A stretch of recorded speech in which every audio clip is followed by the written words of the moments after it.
കൊച്ചിയിൽ നടിയെ ആക്രമിച്ച കേസിൽ കുറ്റക്കാരെന്ന് കണ്ടെത്തിയ 6 പേർക്ക് എറണാകുളം പ്രിൻസിപ്പൽ സെഷൻസ് കോടതി അല്പസമയത്തിനകം ശിക്ഷ വിധിക്കും. 3:30-ക്ക് വിധി പറയുമെന്നാണ് നേരത്തെ കോടതി വ്യക്തമാക്കിയിരുന്നത്. അല്പസമയത്തിനകം ഈ ശിക്ഷ 1 മുതൽ 6 വരെയുള്ള പ്രതികൾക്ക് ശിക്ഷ എന്താണ് എന്ന കാര്യം വ്യക്തമാകും. വിവരങ്ങളുമായി ഇപ്പോൾ ന്യൂസ് ഡെസ്കിൽ നിന്ന് KR ഗോപികൃഷ്ണനും S വിജയകുമാറും, അതോടൊപ്പം തന്നെ കോർട്ട് കോംപ്ലക്സിൽ നിന്ന് ഞങ്ങളുടെ പ്രതിനിധികൾ വിപിൻ C വിജയൻ, നിതിൻ അംബുജൻ, വിഷ്ണു സുരേഷ് എന്നിവരും ചേരുന്നുണ്ട്. ഈ ശിക്ഷയുമായി ബന്ധപ്പെട്ടുകൊണ്ട് എന്തായിരിക്കും ശിക്ഷാവിധി എന്നറിയാൻ കേരളം കാത്തിരിക്കുകയാണ്. 1 മുതൽ 6 വരെയുള്ള പ്രതികൾ, പൾസർ സുനി ഉൾപ്പെടെയുള്ള പ്രതികളുടെ കാര്യത്തിലാണ് ശിക്ഷ വിധിക്കുക. 10 പ്രതികളാണ് ഈ കേസിലുണ്ടായിരുന്നത്. ഇതിൽ 8-ാം പ്രതിയായിരുന്നു നടൻ ദിലീപ്. 7 മുതൽ 10 വരെയുള്ള പ്രതികളെ നേരത്തെ കോടതി കുറ്റവിമുക്തരാക്കിയിരുന്നു. അതിനുശേഷം ഇപ്പോൾ 1 മുതൽ 6 വരെയുള്ള പ്രതികൾ, കുറ്റക്കാരെന്ന് കണ്ടെത്തിയ ആ പ്രതികൾക്കുള്ള ശിക്ഷയാണ് എറണാകുളം പ്രിൻസിപ്പൽ സെഷൻസ് കോടതി ജഡ്ജി ഹണി M വർഗീസ് വിധിക്കാൻ പോവുക. അല്പസമയത്തിനകം ഈ വിധി പ്രഖ്യാപനമുണ്ടാകും. 1 മുതൽ 6 വരെയുള്ള പ്രതികൾക്ക് എന്തു ശിക്ഷയായിരിക്കും ജഡ്ജി വിധിക്കാൻ പോവുക എന്ന് കാത്തിരിക്കുകയാണ് കേരളം. ഗോപികൃഷ്ണൻ, ഇതിലേറ്റവും പ്രധാനപ്പെട്ട ഒരു കാര്യം, ഇന്നിപ്പോൾ കോടതി, എറണാകുളം പ്രിൻസിപ്പൽ സെഷൻസ് കോടതി ശിക്ഷ വിധിക്കുകയാണ്. 1 മുതൽ 6 വരെയുള്ള പ്രതികൾക്കാണ് ശിക്ഷ വിധിക്കുക. അതേസമയം ഇതിലെ മറ്റു പ്രതികളെ, നടൻ ദിലീപ് അടക്കമുള്ള പ്രതികളെ വെറുതെ വിട്ടതിനെതിരെ അപ്പീൽ പോകും എന്ന കാര്യം നേരത്തെ സർക്കാർ വ്യക്തമാക്കിയിട്ടുണ്ട്. നിയമമന്ത്രി P രാജീവ് അടക്കമുള്ളവർ ഇക്കാര്യത്തിൽ സർക്കാരിൻ്റെ നിലപാട് വ്യക്തമാക്കുകയും ചെയ്തിട്ടുണ്ട്. അതുകൊണ്ട് തന്നെ നിയമ പോരാട്ടം ഇനിയും തുടരും എന്ന് തന്നെയല്ലേ ഗോപികൃഷ്ണൻ? ദിലീപ്, ഏതായാലും ദിലീപ് നേരത്തെ സൂചിപ്പിച്ചതുപോലെ തന്നെ ഇപ്പോൾ ശിക്ഷാ വിധി വരാൻ പോകുന്നത് 1 മുതൽ പൾസർ സുനി 1-ാം പ്രതിയായിട്ടുള്ള ഈ സംഭവത്തിൽ 6 പേർക്ക്, പൾസർ സുനി, മാർട്ടിൻ ആന്റണി, മണികണ്ഠൻ B, വിജീഷ്, സലീം, പ്രദീപ് എന്നിവർക്കുള്ള ശിക്ഷ എന്തായിരിക്കും എന്നാണ് നമ്മൾ അറിയാൻ പോകുന്നത്. അതോടൊപ്പം തന്നെ ദിലീപ് നേരത്തെ സൂചിപ്പിച്ചതുപോലെ തന്നെ വളരെ പ്രധാനപ്പെട്ട ഒന്നാണ്, എന്ത് കാരണം കൊണ്ടാണ് ഇതിലെ മാസ്റ്റർ കോൺസ്പിറേറ്റർ എന്ന കുറ്റപത്രത്തിൽ വിശേഷിപ്പിച്ച 8-ാം പ്രതി ദിലീപ് ഉൾപ്പെടെയുള്ള മറ്റ് 4 പേർ ഏത് കാരണത്തിലാണ്, ഏത് സാഹചര്യത്തിലാണ് കുറ്റവിമുക്തരാക്കപ്പെട്ടത്, അതിന്റെ കാര്യകാരണങ്ങൾ എന്താണ് എന്ന് വ്യക്തമാകാൻ പോകുന്നത് ഇന്നത്തെ വിധിപ്പകർപ്പ് പുറത്തു വരുമ്പോഴാണ്. ഈ 6 പ്രതികൾക്കുള്ള ശിക്ഷ എന്തായിരിക്കും എന്ന് പ്രോസിക്യൂഷൻ ആകാംക്ഷയോടുകൂടി കാത്തിരിക്കുന്നത് പോലെ തന്നെ ആകാംക്ഷയിലാണ് ഈ കാര്യത്തിൽ ദിലീപ് ഉൾപ്പെടെയുള്ള മറ്റ് 4 പേർ ഏത് പശ്ചാത്തലത്തിലാണ് അവർ കുറ്റവിമുക്തരാക്കപ്പെട്ടത് എന്നതിലെ വ്യക്തത.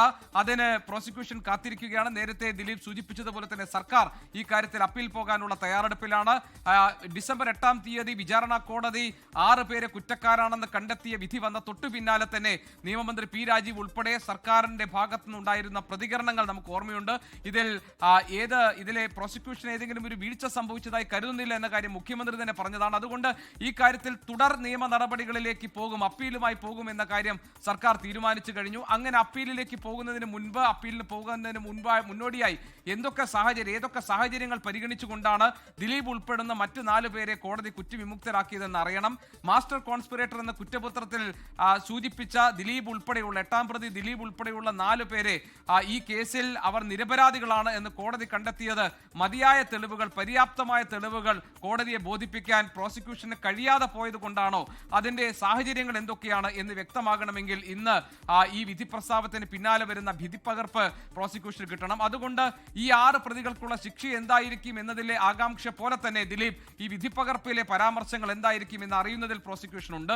മാത്രമല്ല, ഇന്ന് 1.25 മണിക്കൂർ നീണ്ടുനിന്ന വാദത്തിൽ പ്രോസിക്യൂഷൻ ആവശ്യപ്പെട്ടത് 1-ാം പ്രതി പൾസർ സുനിയാണ് ഈ കുറ്റകൃത്യം നേരിട്ട് നടത്തിയതെങ്കിലും കണ്ണികളായി പ്രവർത്തിച്ചവർ അല്ലേ എന്ന് കോടതി ചോദിച്ച മറ്റ് 5 പേർ, അവരുടെ സാന്നിധ്യം കൊണ്ടാണ് ഈ കുറ്റകൃത്യം നടന്നത്. അവരുണ്ടായിരുന്നില്ലെങ്കിൽ ഇത്തരം മാരകമായ ഒരു കുറ്റകൃത്യം നടക്കില്ലായിരുന്നു. അതുകൊണ്ട് 1-ാം പ്രതിക്ക് മേൽ ചുമത്തപ്പെട്ട എല്ലാ കുറ്റങ്ങളും അത് മറ്റ് 5 പ്രതികൾക്കും ബാധകമാണ്. അതുകൊണ്ട് തന്നെ പരമാവധി ശിക്ഷ 376D എന്ന IPC-യിലെ 376D കൂട്ടബലാത്സംഗത്തിന്, അതോടൊപ്പം തന്നെ 120 ക്രിമിനൽ ഗൂഢാലോചന, ക്രിമിനൽ കോൺസ്പിറസി ഉൾപ്പെടെയുള്ള 10 കുറ്റങ്ങളിലും മുഴുവൻ പേർക്കും തുല്യ പങ്കാളിത്തമാണ് ഉള്ളതെന്നും അതുകൊണ്ട് 1-ാം പ്രതി പൾസർ സുനിക്ക് ലഭിക്കുന്ന ശിക്ഷ തന്നെ ആകണം മറ്റ് 5 പേർക്കും ലഭിക്കേണ്ടത്. കാരണം ഈ 5 പേരുടെ സാന്നിധ്യമാണ് 1-ാം പ്രതിയെ കൊണ്ട് കുറ്റം ചെയ്യിച്ചത്. അതുകൊണ്ട് തുല്യ പങ്കാളിത്തമാണ് ഈ കേസിൽ 6 പേർക്കും ഉള്ളത് എന്ന് വാദിച്ചിട്ടുണ്ട് ഇന്ന് പ്രോസിക്യൂഷൻ. ഈ വാദമുഖങ്ങളെ എങ്ങനെയാണ് കോടതി സ്വീകരിച്ചിട്ടുള്ളത്? ഇതിൽ കുറ്റം ചെയ്തത് പൾസർ സുനിയല്ലേ എന്നൊരു ചോദ്യം കോടതിയുടെ ഭാഗത്തുനിന്നുണ്ടായിരുന്നു. പങ്കാളിത്തം അനുസരിച്ചല്ലേ ശിക്ഷ നൽകേണ്ടത് എന്നൊരു ഇടപെടലും കോടതിയുടെ ഭാഗത്തുനിന്നുണ്ടായിരുന്നു. ഇതിൽ നിന്ന് 1-ാം പ്രതിക്ക് കൂടുതൽ ശിക്ഷയും മറ്റുള്ളവർക്ക് ശിക്ഷാ ഇളവും ലഭിക്കാനുള്ള സാധ്യത അതിന്റെ ഭാഗമായിട്ടുള്ള സൂചനയായിരുന്നു കോടതി നൽകിയതെന്ന് നമുക്ക് ഉറപ്പില്ല. അതറിയണമെങ്കിൽ അല്പസമയത്തിനകം പുറത്തു വരുന്ന ശിക്ഷാവിധിയിൽ നിന്ന് മാത്രമേ അത് വ്യക്തമാകൂ. ദിലീപ്, ലോകത്തെവിടെയായാലും ഏത് സമയത്തും 24 വാർത്തകളും ഓഗ്മെന്റഡ് റിയാലിറ്റി പാക്കേജുകളും എക്സ്പ്ലെയിനറുകളും വിശദമായി കാണാൻ ഞങ്ങളുടെ യൂട്യൂബ് ചാനൽ നിങ്ങൾക്ക് സബ്സ്ക്രൈബ് ചെയ്യാം.